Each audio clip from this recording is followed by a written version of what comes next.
Check, check.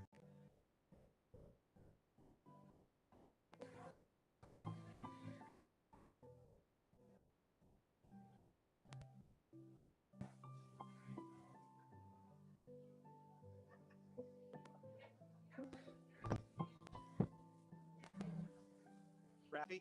Rappy.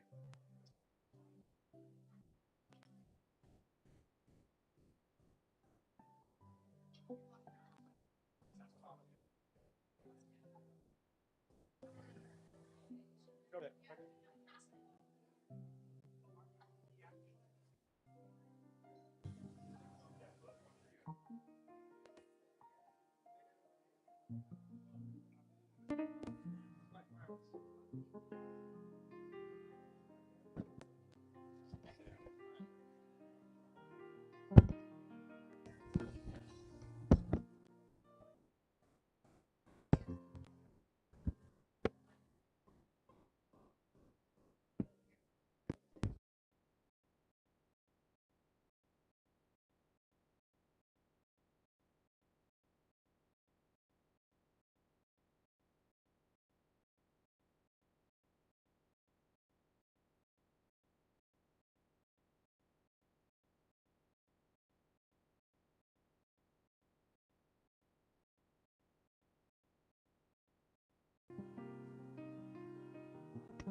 Test one, one, two, three.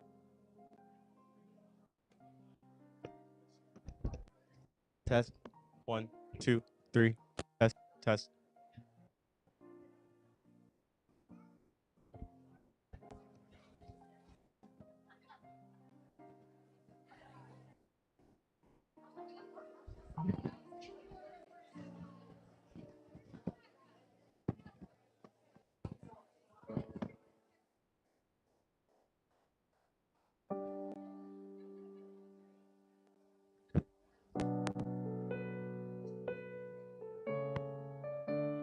Test one, two, three. Test.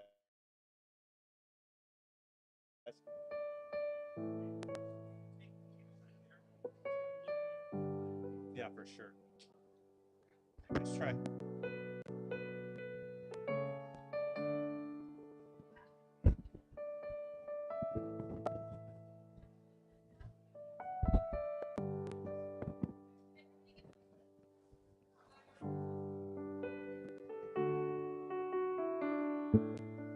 Check one, two, one, two.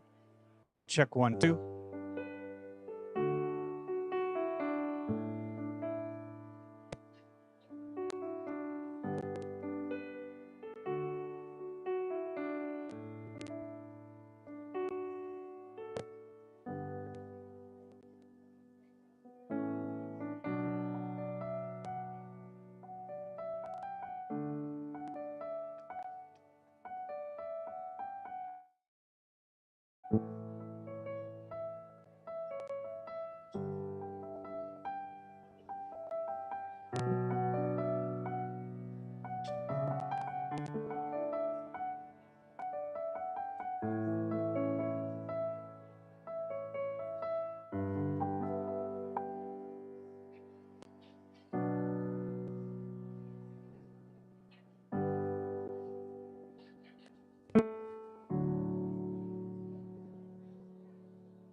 Test 1, 2, 3.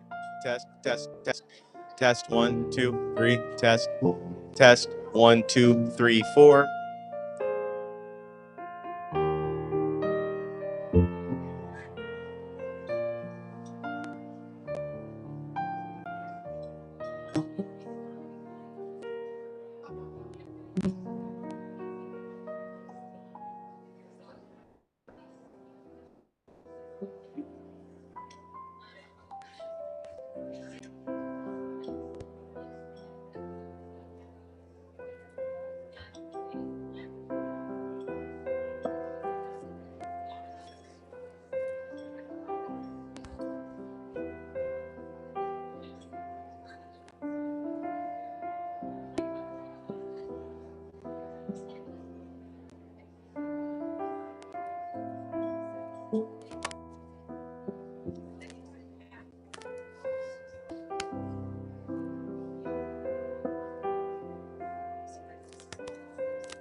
Good morning, everyone.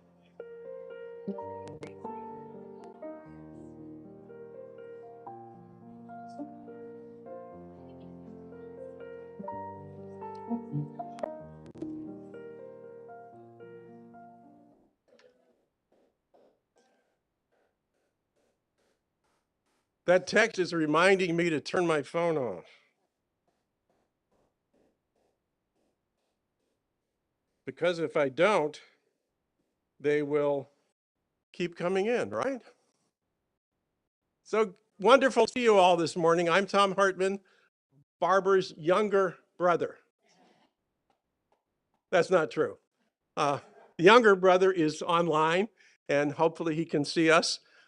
He's unable to travel from Missouri, but we're all here. I'm actually the older brother, and it's absolutely wonderful that you could all join in our celebration. One of the last conversations I had with my sister, she told me no funeral. And I said, huh? Yeah, she said they're too morbid. So we are honoring her wishes and no funeral, but we're going to celebrate her absolutely wonderful life. And you may have wondered, why are all the centerpieces so different? Why didn't we have just the same thing on every table? Each one of those centerpieces celebrates something about Barbara's life. So those of you at the knitting table, yeah. Those of you at the card playing table, she's not here to beat you, by the way. Yeah, if you played cards with her, you were probably going to lose. There are those of you who are sitting at a table that recognizes that she loved to read. And we all traded books, and she may have traded books with some of you. Some of you got to sit at her birthday table, which was Halloween. So take a look around when you get out to get food and stuff and see how different the centerpieces are. I like to publicly thank my wife, wherever she is. Oh, there she is. She spent, a couple hours, more than that, of course, putting together these centerpieces.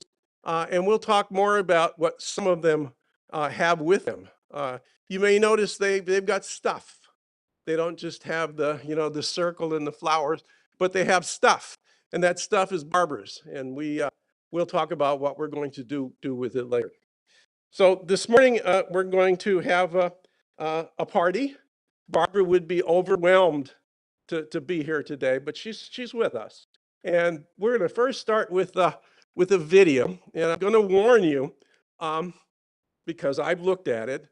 Those of you who want to wonder where your Kleenex is, find it now. So, Greg.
When I am down and oh my soul so weary, when troubles come and my heart burdened be, then I am still and wait here in the silence until you come and sit a while with me.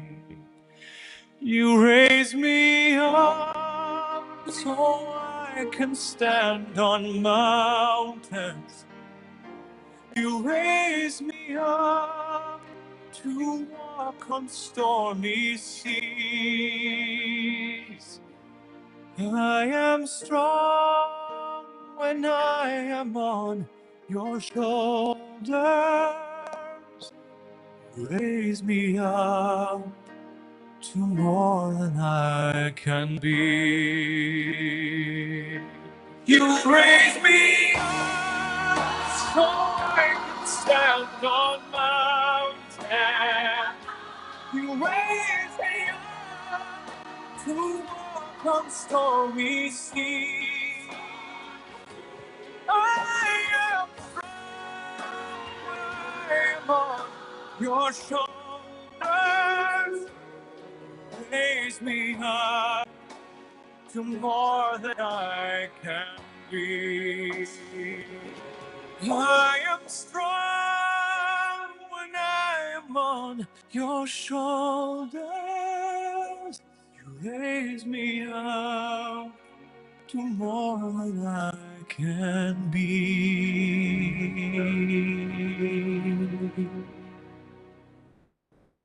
You raise me up to more than I can be.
Hello, darkness, my old friend. I've come to talk with you again. Because a vision softly creeping left its seeds while I was sleeping. And the vision that was planted in my brain still remains within the sound of silence. In restless dreams I walked alone, narrow streets of cobblestone, neath the halo of a street lamp. I turned my collar to the cold and damp.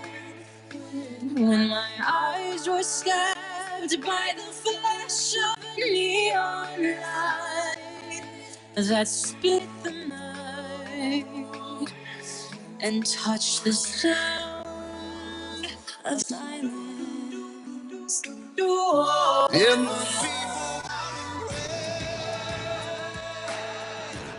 the in the sun that and always I was.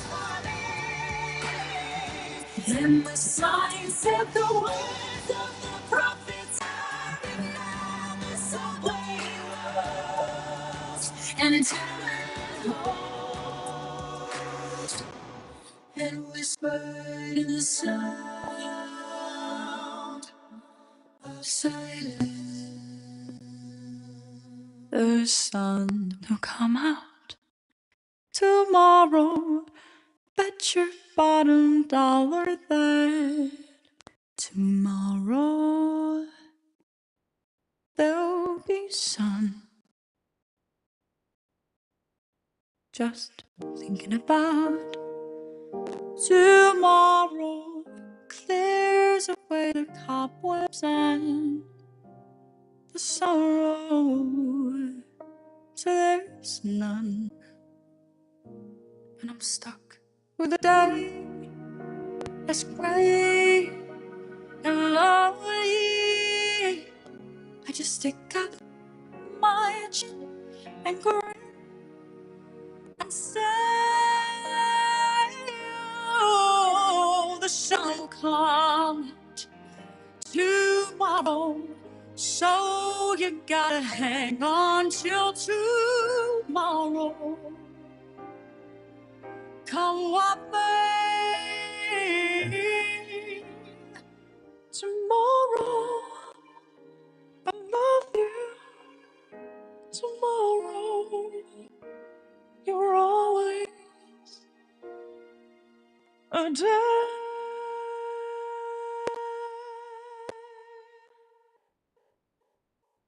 away.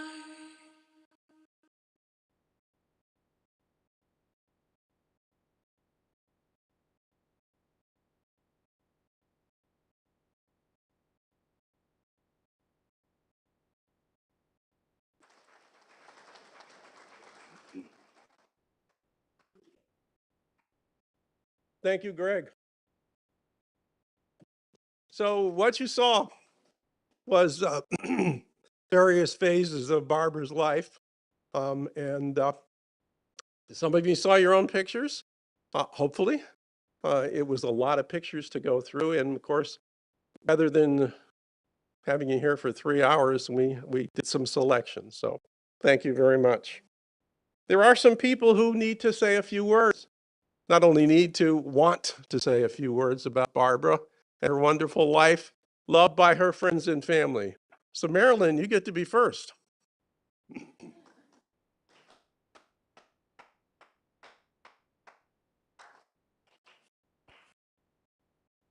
don't know if I can do this, but Barbara and I, we've known each other for 37 years, and we worked at Kaiser together. On our days off, we'd always do things. She was part of our family. She went when we had a family gathering, and I have a big family. She was always invited, and she was just part of our family. We worked together. We played together. She went on vacations with us, and she was actually my best friend. And I still miss her, and I will miss her. And I have a lot of remembrance of hers. When I do something, I'll think, no, Barbara told me to do it this way. She was very stubborn. That's the German in her, I'm sure. But I have a lot of good memories. And I miss her, and I miss her every day.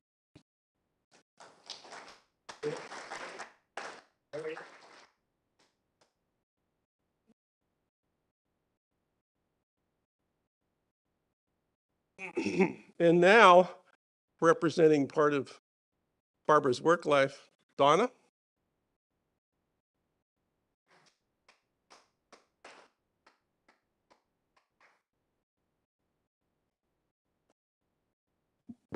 I hope I don't go over Tom's couple of minutes that he gave me, but I wanted to honor Barbara. I was fortunate to meet Barbara about 35 years ago. And I had just finished my residency and started to work at Kaiser in Anaheim. And Barbara was a unit manager on the surgical floor. Back then, we used to call it the ward clerk. But what it really was the person who would make the floor run smoothly for the doctors, the nurses, and the patients. She would greet us when we walked in on the floor, off the elevator or out of the stairwell. She knew where our patients were when they were off the floor. She would badger the lab and radiology to get a test done and get results for us. And she'd bring us coffee when we were tired. She was like a dorm mother, and she took pride in keeping things humming. She loved it, and we all loved her. 2 years later, after starting there, I had my son, Mark. And when he was old enough to come to me on the weekends, when I would make rounds in the hospital, Barbara would keep an eye on him for me while I was in patients' rooms. She'd pull out some paper and pens and highlighters to amuse him, and go get some milk and crackers, keep him busy. A few years later, she became a chauffeur to get home from school. And that was an arrangement that grew into a relationship all its own. Over the years, Barbara became a beloved friend, the kind of friend that's family. We spent too many holidays together, cooking and celebrating to count. We celebrated every birthday together. October 31st, November 2nd. Sometimes we even shared a cake. Every barbecue, office party, retirement party, alumni event, whatever I did at my house, Barbara was always there. And she was always there to help me and to make it fun. All of you know Barbara had a great capacity for joy and for seeing the good in people and in life. She was open and accepting, and she was non-judgmental to a fault. She was genuine, she was quick to laugh, and she was always up for an adventure and a good time. Barbara didn't like heights, and she had an inclusive definition of heights. Getting in an SUV was a height. Hugging that girl that was 6 feet tall, a friend of ours, was a height. But that didn't keep her from going down the slide into my pool. Barbara would give you the shirt off her back, and she would not ask for anything in return. She was easy to love. Barbara was a remarkable friend to me, fiercely loyal, unwaveringly reliable, and unconditionally loving. She was generous with her time, generous with her patience, generous with her talents, and generous with her love. I meant to put on my apron that I brought because it was one of Barbara's talents. I have an apron for every holiday. And I even have some matching things. I have a matching microwave koozie to the apron I brought with me today. Barbara was just one of those patients, one of those people, one of those friends that you are truly blessed if you are fortunate enough to have even one of them in your life. I was blessed to have her for 35 years. I loved her. I appreciated her. I enjoyed her. And now I miss her. And one other thing I'd like to say is that, remember, a person is never really gone until you stop thinking about them, stop talking about them. So talk about her, think about her, mention her name. Don't be sad when you do it. You're keeping her alive. Thank you.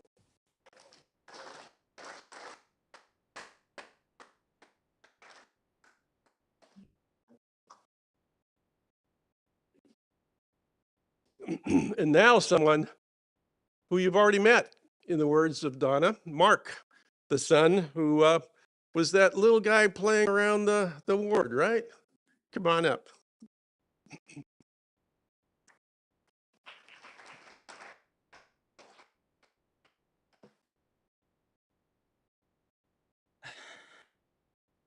The way, as my mom said, the way I got to know Barbara first was, it was in third grade when she started taking me home from school. She did that through up to high school. But it wasn't just like a ride home. She made it fun. We went to get ice cream. We went to get fries. We went to go eat. It was always an adventure. I actually have this little, one time we There's many times, but like I had this little rubber ducky because it was one of the things in like the kids' meals in one of these places, and I've had it for probably 25 years. I just keep it on a shelf. Just little memories like that. But over the years, we developed that sort of easy friendship. She was very easy to get along with. I think we all know that. We talked, we joked, went to the movies, ate. And I always appreciated that she was always interested in everything that you did. She always wanted to know what was going on, always believed in you, always just wanted to know what was going on in your life. And I always appreciate that. And she was one of those people that always thought about others before herself. She was there for family or friends, and she really didn't ask for much in return. And she was always there for me when I needed something. And I would have to try to do something for her because she would always think about me first. She was a very special person, a special friend, and I'll always carry that and never forget that. And I just miss her so much.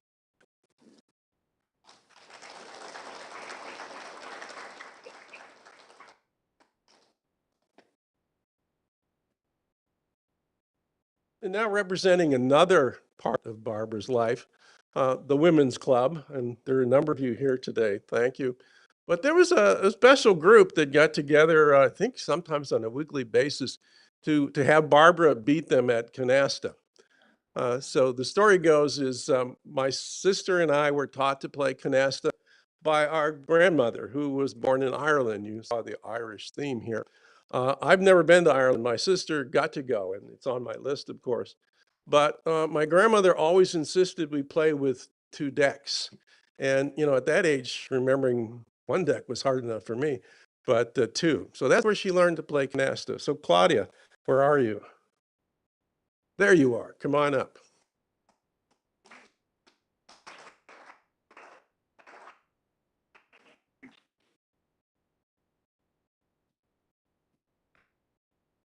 Good afternoon. My name is Claudia Wolf.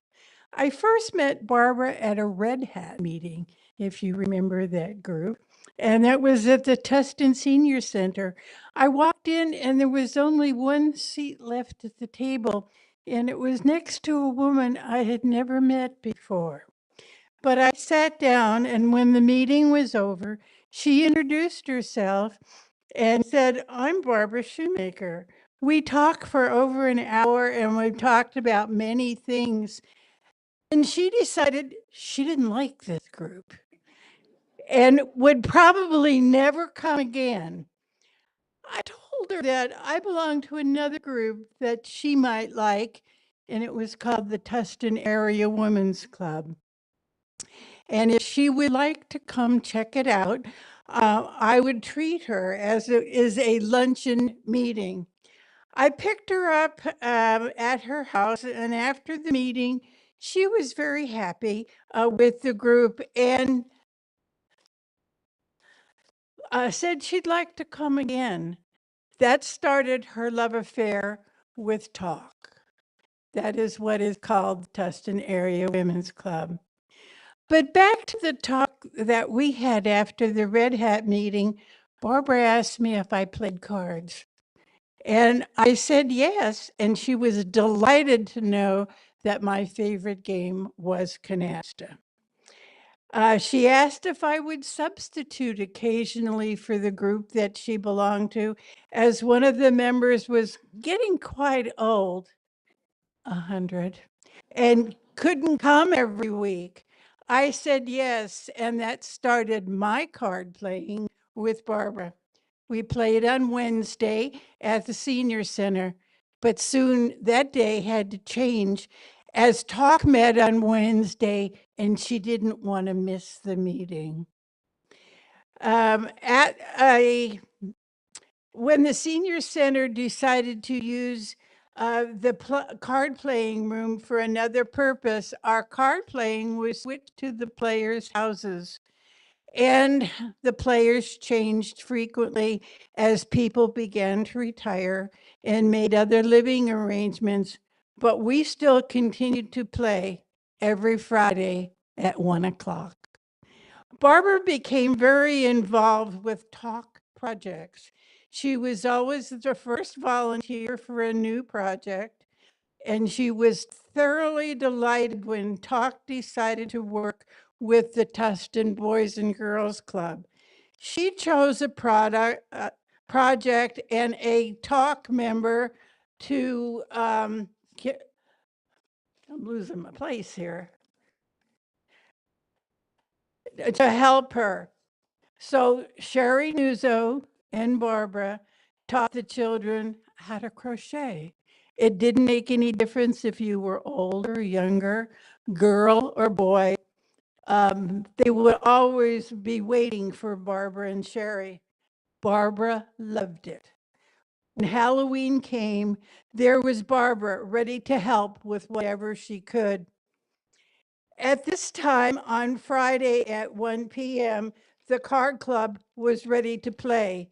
We still continued to play every week until Barbara had her stroke. At this time, the card members were Sherry Nuzzo, Connie Van Loot, myself, and Sherry's husband, Phil, now fills in Barbara's place.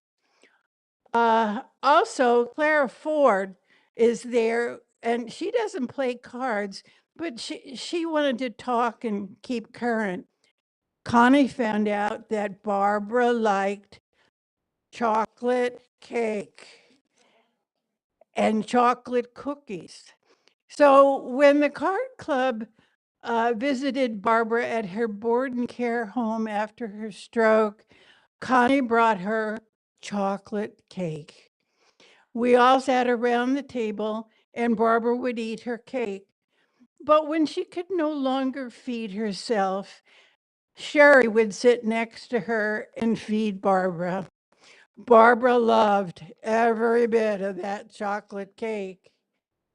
When she was no longer eating, we sat around her bed and talked.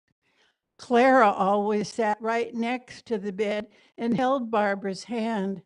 Sometimes she squeezed her hand, and occasionally she got a squeeze back. Clara talked with Barbara, not expecting any reply, but she just kept on talking to her and holding her hand. Then the angels came and carried our dear Barbara to heaven. The Tustin Area Women's Club has lost a devoted worker.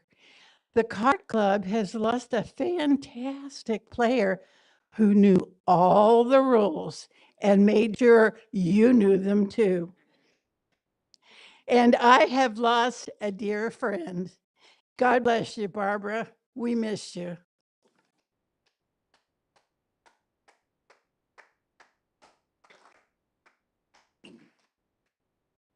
Thank you, Claudia.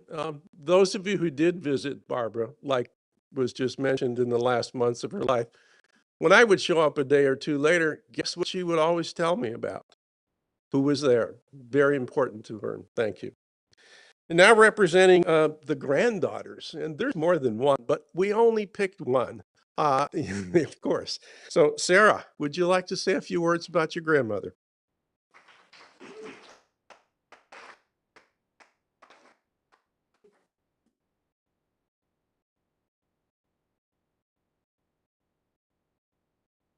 Hi, everyone. I'm Sarah. I'm Barbara's granddaughter. Oh,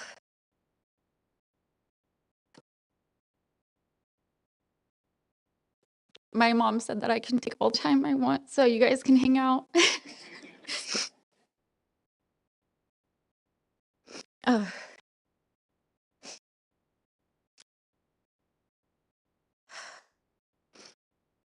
If I had one more chance to sit across from her at lunch, this is what I'd say.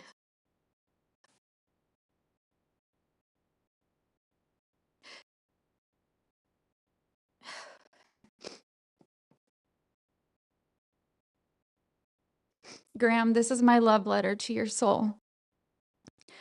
You were one of my best friends, not in just the way we say sometimes, but in the real way, the everyday, down in the trenches, knowing and being known kind of way.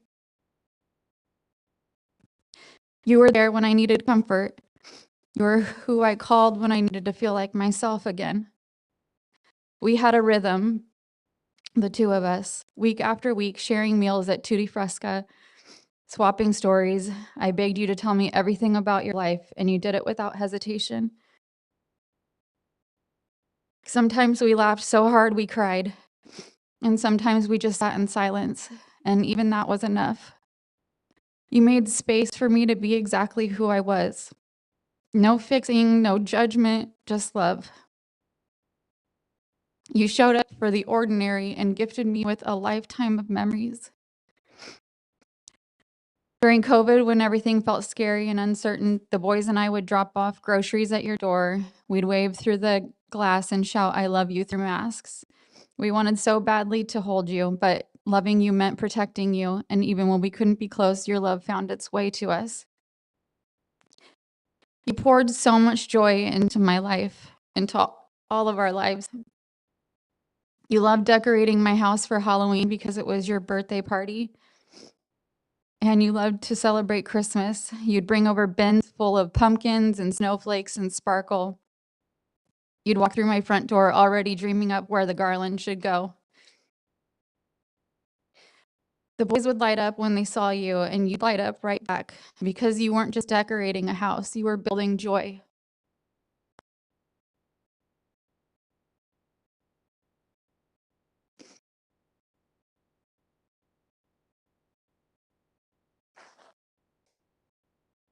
Apologize. You were a part of all of our little rituals together. We used to go get our nails done, our hair appointments.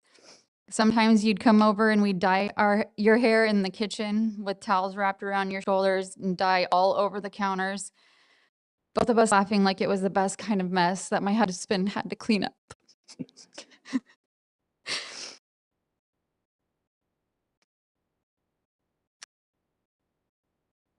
You'd talk about your goals and how excited you were to feel good and do long walks, to one day share clothes with me. And there was one day that we finally did get to share clothes. It was just such a joy to see her face. Oh, sorry. You were you would hold up one of my tops and say, "This one's gonna look so good on both of us." You were very proud of yourself, and I was so proud of you too.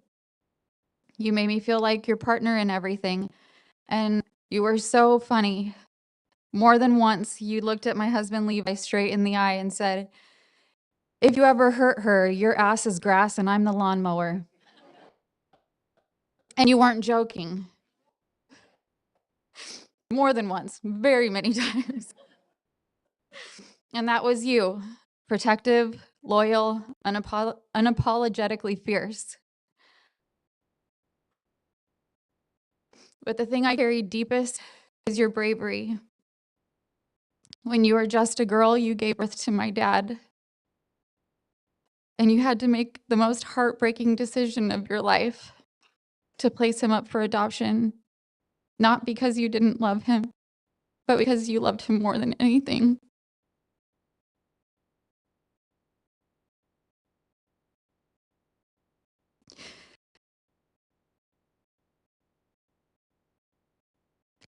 And you carried that ache in your body for over 30 years.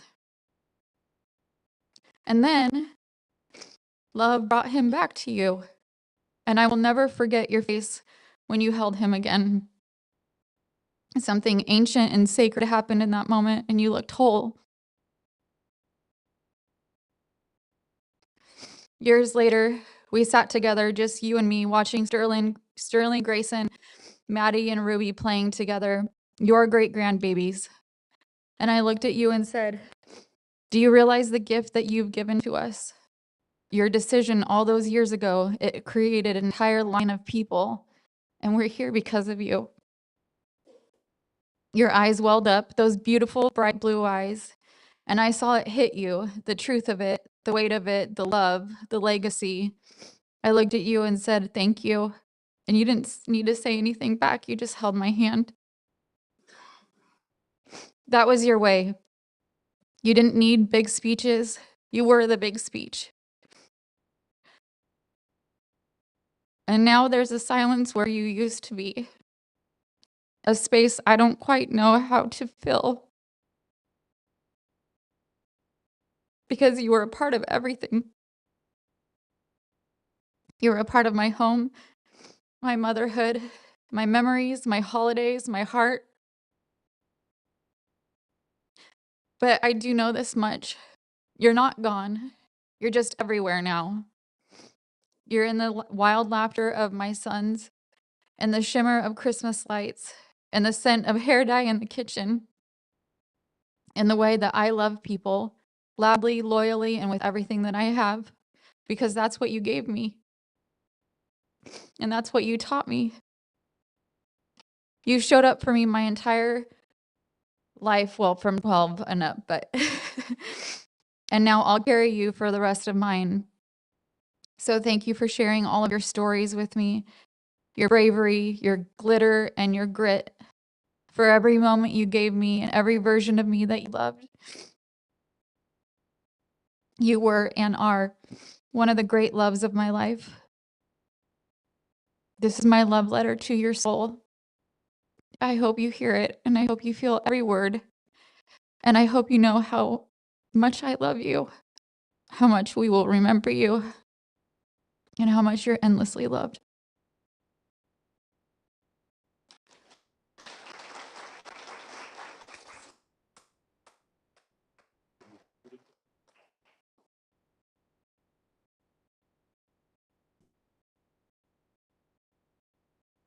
And now we have a niece. Believe it or not, Barbara had nieces. And niece Mary. I'm not supposed to call you that, but she's my niece too. So, Mary, would you like to say a few words?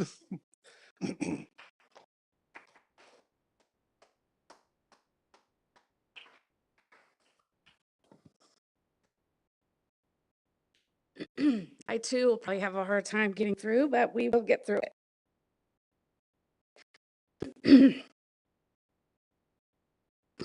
To my Aunt Barbara was full of love. She was full of laughter, full of tears, full of promises, crafting, sewing, pretty packages, and everything in between. From a little girl on, we shared a special bond that will remain in my heart always. There are so many things that I can say to Barbara, and so many things that were left unsaid. The biggest that she had been waiting for and asking me every week for at least 8 months on our weekly calls was, is Haley engaged yet? Well, it happened. And the wedding is now in a few short months, and I know she would have been so excited. With her mind planning all the things, and there would have been lots of tears. Happy ones, of course. And when there were no tears, there would have been laughter and smiles. But I know she is up there hearing us all and probably bawling her eyes out with the same smile on her face. That's who she was, unafraid to show her emotion and courageous enough to never hold it back. For all who knew her, know that she had the biggest heart and gave it generously. Though that she loved huge, and there was never a doubt you could feel her love. She could play the part of the airhead, but in reality, she was very smart. In her famous word of all, really? As if she didn't know. Enjoying the moments in life, flitting around, not getting too bogged down in all the details. There were times we talked and she expressed how she believed she was weak because she never truly embraced how strong she was. Raising Michael, we know, took a lot of strength, but she did it mostly on her own with a small village while working and caring for others around her. During the end of Grandma and Grandpa's life, she showed that strength again in taking care of them and their needs, and did that out of strength and love. She didn't know, I don't know if anybody has had to care for aging parents or anyone else around them, But let me tell you, it takes a lot of strength and determination, and Barbara had all of that. She was always up for an adventure, even when sometimes she said she wasn't, and she may have been kidnapped against her will a time or two. But she loved it. Water parks, medieval times, pirate shows, Long Beach fireworks, knots, and Disneyland. Maybe don't take her to Disneyland when you have a little 3-year-old whose name may be Haley, as you walk in with a daughter and you walk out with Prince Charming's bride. Not just the Cinderella dress, complete with shoes, crown, and the wand, which Haley still has to this day.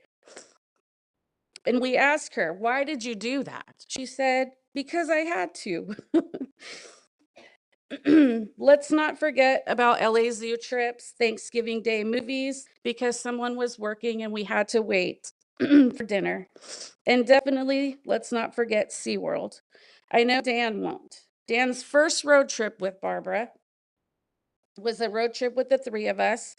And she wasn't just fast, but we were in traffic, weaving and speed, coupled with her turning around to talk to him in the back seat and him kind of freaking out. Picnicking in the back seat in the parking lot with some fried chicken.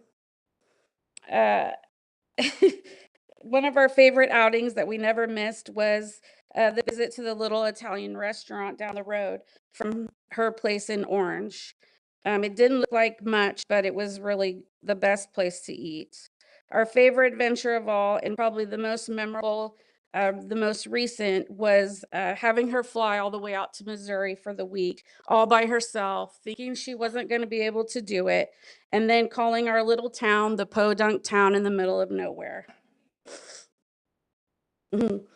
We all know that she loved books. Well, Barbara gave me my first romance novel at a very early age, with my parents' permission, of course.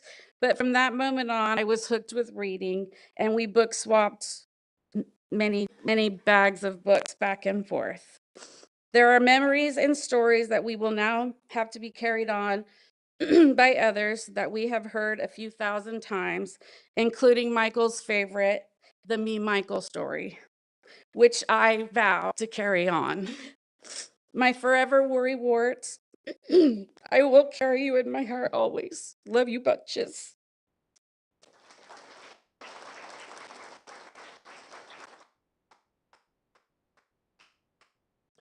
Thank you, Mary. So in closing, before we have lunch, I would like to share a card that Barbara received. One of many, many. Many of you sent cards to her in the last of her months of her life. And this is from her friend, Miriam. And Miriam has moved to Delaware. And I share this card. I would read these cards to Barbara, many times over. But I share these with her because it says exactly what you've heard. So this is the words of her friend Miriam. You're loved by many friends, probably everyone who ever met you. I don't know what you are feeling right now, but I know you are loved. Try to rest easy and meet what comes next with anticipation. God has you in his hands, love, comfort, and peace. Your friend Miriam. So now we're going to eat. Anybody hungry? All right, so we're going to open the doors and we are going to have lunch and then a few comments afterwards. Thank you.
I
am down, and oh, my soul so weary. Has come, and my heart burdened be. Then I am still and wait here in the silence till you come and sit a while with me. You raise me up so I can stand on mountains. You raise me up to walk on stormy seas. I am strong and I am on your shoulders. Raise me up to more than I can be. You raise me up so I can stand on my hand. You raise me up on stormy seas.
and the sorrow.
Well, has everyone enjoyed their lunch?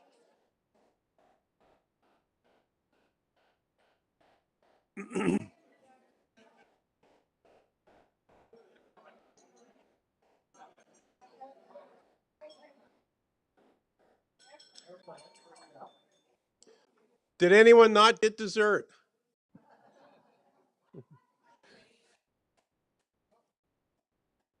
So as we end the formal planned part of today, we're going to hear from Barbara's two sons.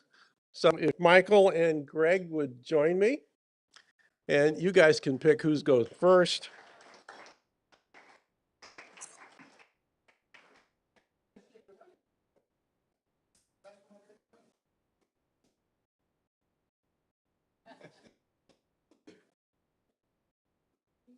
Better looking. Yeah, right. Taller, skinnier. Sure. Is this what you're going to do through the whole thing? Mhm. Go have a seat. Oh, okay. There we go. All right, everybody. I'm Greg. I'm Barbara's firstborn. The better looking one. The shorter one, but the better looking one. Today, I want to honor my birth mother, the woman who gave me life. As you heard my daughter say earlier, at just 19 years old, she faced the most difficult decision ever. With immense love, courage, and hope for a better life for me, she made that painful choice to place me up for adoption. That act of strength, though often unseen, was deeply felt, and I will forever be grateful. She gave me a gift no one else could, the very beginning of my story. First time I met my mom, I was 30 years old. And to say I was nervous would be putting it lightly. I had no idea what to expect. Meet an ugly brother, but a wonderful mom. Would we click? Would it be awkward? Would we run out of things to say? Turns out I didn't have to say much. She did all the talking. From the second she walked into our house, as you saw a picture of my daughter, that was the very day that I met her. She hugged me like she was never going to let go. That's how she was, completely, wonderfully, too much in all the right ways. Overcaring, absolutely. But if you know her, you also know that overcaring was just how she loved. She loved big, she loved loud, and she loved fiercely. That day was the start of something I never thought I'd get, a relationship with my mom. And even though our time together started later than most, she made sure every moment counted. One of my favorite stories, just because it's so her, happened around Christmas time, just after we moved to Northern California from Southern California. She never really knew what I did exactly in my career or my work, so I tried to explain her. I film and television production. I do lighting, staging, sound, behind-the-scenes stuff at churches. But I don't think she ever quite pictured what I did. She decided to come see for herself. She walked into the church sanctuary where we were working. We were setting up for a ladies' Christmas dinner on a Sunday afternoon. The lights, the cables, everything was all laid out, the whole thing. And there I was, about 28 feet in the air on a scissor lift, working on the lights, doing my job. And then I hear this, her voice echoing through the entire room like it was a high school gym. "Get down from there, young man, you're going to fall." I'm like, I'm 40, hello. Every head turned, all the crew started staring. I was staring at her, and my pastor dropped his donut. I waved down and said, "Mom, I'm fine. This is literally what I do." She wasn't having it. She says, "I don't care what you do. Get down from there right now before you break your neck." I was a little embarrassed, sure, but mostly I was laughing because that was her, fiercely protective, wildly vocal, completely unapologetic, and always coming from love. See, I love working behind the scenes because I hate this right now. She might have not totally understood my career, but she never stopped trying to protect and connect with me, even at 40 years old. Since meeting her, she instantly became a grandmother. to 4 amazing women. That moment brought our family full circle. Soon she became great-grandmother to 6 beautiful children. The 6th one is Rain, who was born just 10 days before she went to be with Jesus. So they kind of crossed paths. She didn't just give one life. She sparked a legacy that grew, blossomed, and reached across generations. Each of them carries a piece of her, and through them, her spirit lives on. Every time I look at my granddaughter, Ruby, I see my mom as that little girl. With each grandchild's laugh and every grandchild's hug, her heart grew fuller. She embraced her role with pride and joy. Joy came to her in profound and unexpected ways. And when she welcomed it openly, Like I heard many of you say as I walked around the room, she gave great hugs. And she did. The kind that made you feel like you were coming home. Her warmth was genuine, as vibrant and strong as her Irish spirit, which she held in quiet fire. I looked so hard for a photo that I wanted to put in the video of her kissing the Blarney Stone. I'm sure some of you have seen it or heard about it. But there were 2 guys holding her as she was bending over on her back to kiss that. So you get the visual now. Though we didn't walk every part of our life side by side, we shared something sacred, a connection that began before my first breath. She may no longer walk this earth, but her presence and spirit lives on in memory, in family, and the love she passed down. For the life she gave me and the strength it took to give it, I say thank you to her. Our loss is real, but our hope is sure. As the saying goes, the sun will come out tomorrow. And when it does, we will carry her warmth with us into every new day. Thank you.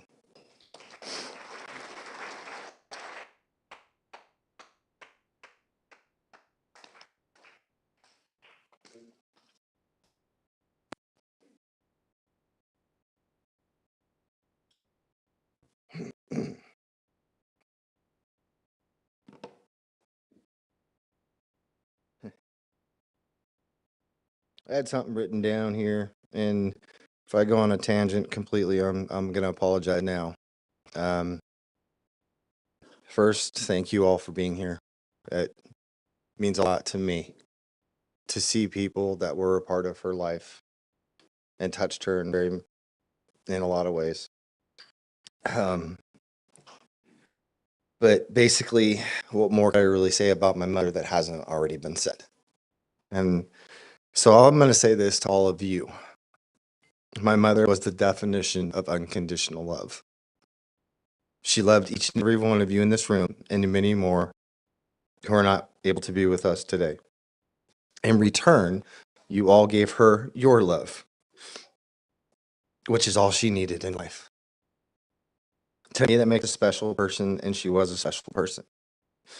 I'm so thankful that you were all a part of her life and thankful that she was my mother. I couldn't have asked for anything more. And I'm just going to leave it at that.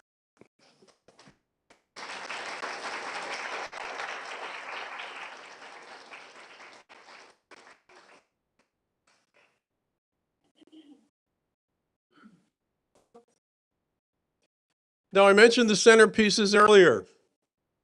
You've all got to enjoy them, but now you get to keep them. So you can decide at your table who gets what.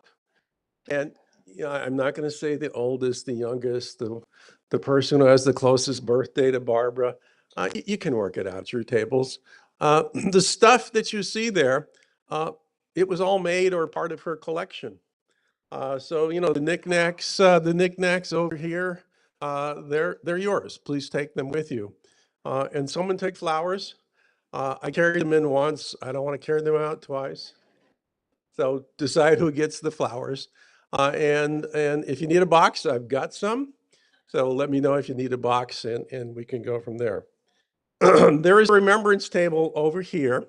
And there are many things on there that the granddaughters and the nieces, Mary, and the nieces get to decide which of those things they would like to take with them. But I would like to say thank you as her older brother, for sharing your love of my sister. She would have absolutely been overwhelmed by today. Thank you.